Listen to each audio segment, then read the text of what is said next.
Salam pemirsa, salam IT News. Jumpa lagi di channel IT News di program berita kami. Hari ini kami akan sajikan berita setelah Presiden Rusia Vladimir Putin diberi wewenang untuk menggunakan pasukan di luar negeri. Banyak negara barat memberlakukan sanksi terhadap Rusia. Partai Komunis Tiongkok sedang menghadapi situasi yang memalukan. Simak selengkapnya. Presiden Rusia Vladimir Putin mengumumkan pada 22 Februari bahwa perjanjian Minsk, perjanjian gencatan senjata yang ditandatangani pada tahun 2014 oleh otoritas Ukraina dan perwakilan dari dua wilayah separatis Donetsk dan Luhansk di wilayah berbahasa Rusia di Tenggara Ukraina dibatalkan. Sehari sebelumnya, Rusia mengumumkan pengakuan kedaulatan kedua wilayah. Dewan Federasi Rusia menyetujui penggunaan pasukan Putin di luar negeri. Putin berkata, "Pertama-tama setelah pertemuan saya tidak mengatakan bahwa pasukan kita akan langsung pergi ke sana. Kedua, biasanya tidak mungkin untuk memprediksi kemungkinan tindakan, tergantung pada bagaimana situasi di lapangan berkembang." Rusia dan dua zona independen Ukraina Timur selalu mengatakan bahwa pasukan Ukraina melepaskan tembakan ke daerah itu dan bermaksud melancarkan serangan yang menyebabkan eskalasi situasi di Donbas. Kementerian Pertahanan Ukraina mengatakan pada hari Selasa 22 Februari bahwa angkatan bersenjata dari dua zona independen melakukan 80 penembakan di wilayah yang dikendalikan oleh Ukraina pada hari itu. Presiden Ukraina Volodymyr Zelensky mengumumkan seruan untuk pasukan cadangan, tetapi belum mengeluarkan perintah mobilisasi para tentara.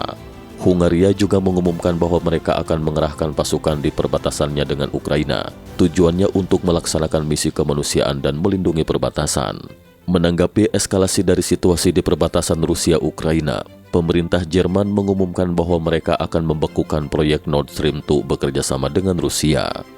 Menteri Pertahanan Jerman Christine Lambrecht memeriksa pasukan yang ditempatkan di Lithuania pada tanggal 22 Februari. Ia mengatakan bahwa Jerman sedang mengevaluasi penambahan pasukan ke Lithuania dan sayap timur NATO. Inggris mengumumkan sanksi terhadap 5 bank Rusia, termasuk Bank Rusia, Bank Pembangunan dan Rekonstruksi Laut Hitam, dan 3 penguasa Rusia. Sekretaris Jenderal NATO Jens Stoltenberg menyatakan dukungan penuh untuk perbatasan Ukraina yang diakui secara internasional. Stoltenberg berkata, "Kami akan terus memberikan Ukraina dukungan politik yang kuat. Sekutu menyediakan peralatan untuk membantu Ukraina mempertahankan diri, serta memberikan dukungan keuangan berkelanjutan." Uni Eropa mengumumkan paket sanksi terhadap Rusia, termasuk wilayah Donbas, menyusul pertemuan khusus para Menteri Luar Negeri Uni Eropa mengenai situasi di Ukraina.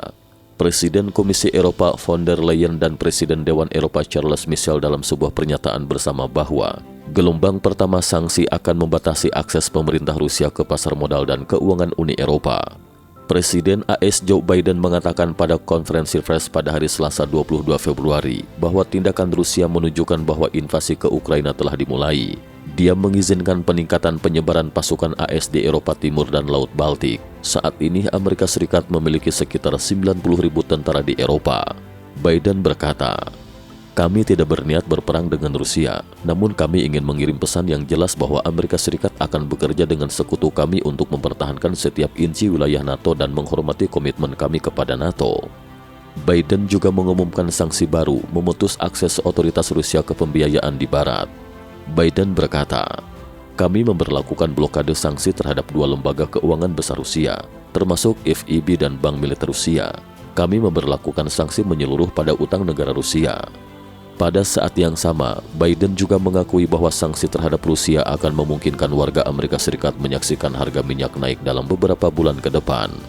Mantan Presiden AS Donald Trump mengatakan dalam sebuah pernyataan bahwa tidak akan pernah ada krisis Ukraina jika dia menjadi presiden. Kebijakan pemerintahan Biden untuk membatasi energi tradisional telah membuat harga minyak semakin tinggi, membuat Rusia semakin kaya dan memberi Putin untung.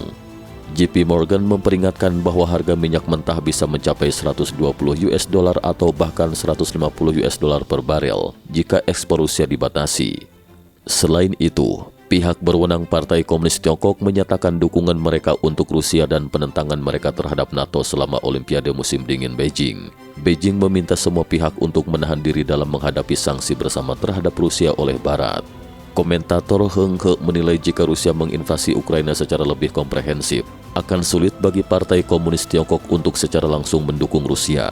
Meskipun PKT dan Rusia baru saja mengeluarkan pernyataan bersama yang merupakan aliansi resmi pertama dengan Rusia, mereka sekarang masih tidak ingin berkonfrontasi secara langsung dengan Amerika Serikat dan Eropa.